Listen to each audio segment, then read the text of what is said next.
Have you ever looked at a cloud, a tree, or even a piece of toast and thought, hey, that looks like a face? If you've experienced this, you're not alone. It's a phenomenon known as pareidolia. But why does this happen? Why do our brains seem so intent on finding faces in inanimate objects? Stick with me for the next few minutes, and I promise you'll never look at a grilled cheese sandwich the same way again.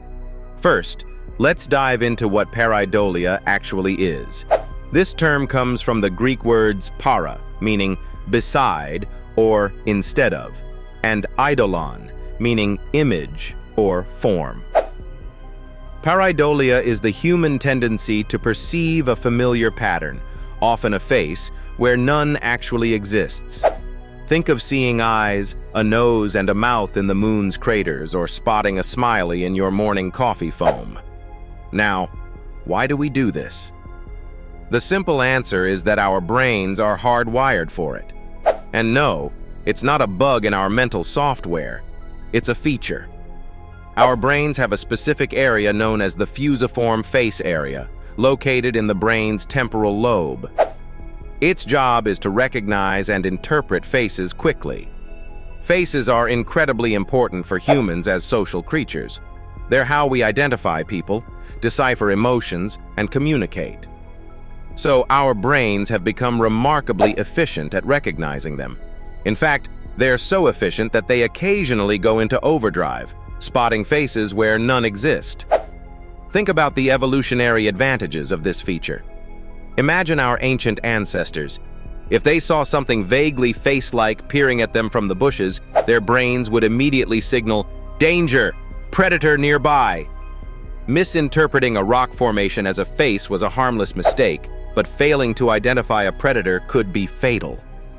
So, this tendency to see faces in ambiguous shapes likely helped our ancestors survive and pass this trait down to us.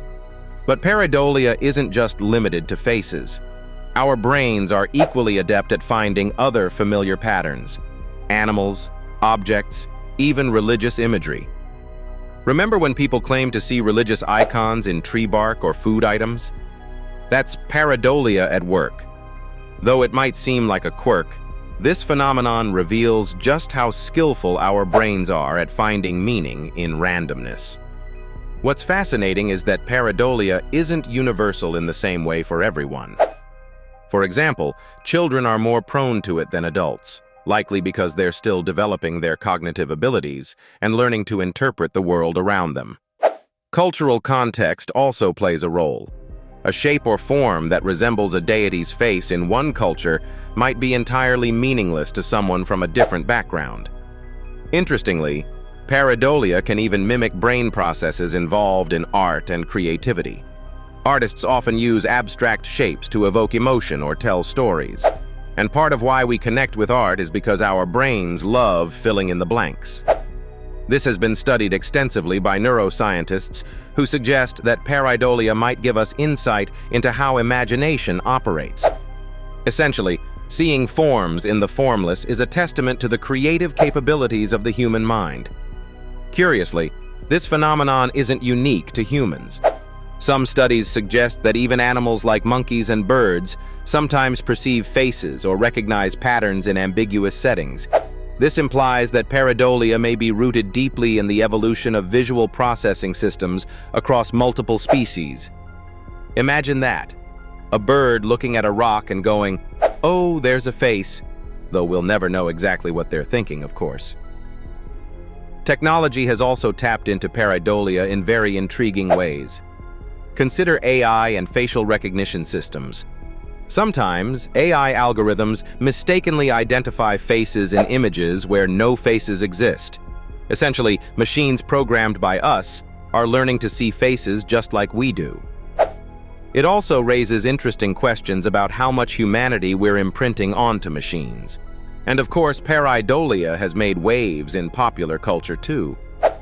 Do you remember the famous face on Mars? Back in 1976, NASA's Viking 1 spacecraft captured an image of a landform on the surface of Mars that bore an uncanny resemblance to a human face. people worldwide jumped to wild conclusions, imagining ancient Martian civilizations. Later, higher-resolution images revealed the face to be nothing more than a plateau with shadows playing tricks on us.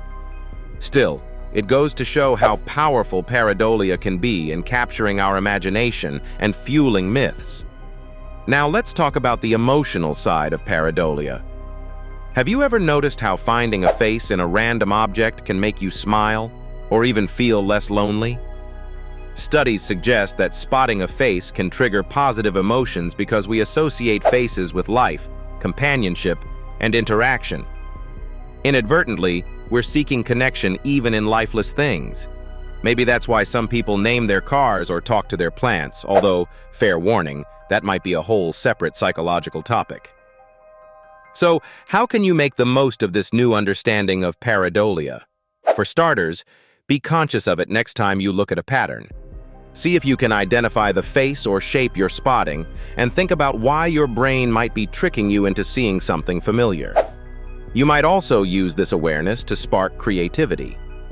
After all, some of humanity's most inventive ideas were born from imagining subjects where none existed before. At the end of the day, pareidolia is one of those endlessly fascinating reminders that our brains are wired to find meaning, connection, and familiarity in the world around us, even when it's not truly there. It's a quirk, an evolutionary benefit, and dare I say, a little magical too. So, the next time you see a grumpy face in your coffee or a smiley in your grilled cheese, don't just laugh it off as something silly. Take a moment to admire the incredible creativity of your brain. Because let's face it, nobody, and I mean nobody, can make a piece of toast look as compelling as the human mind can.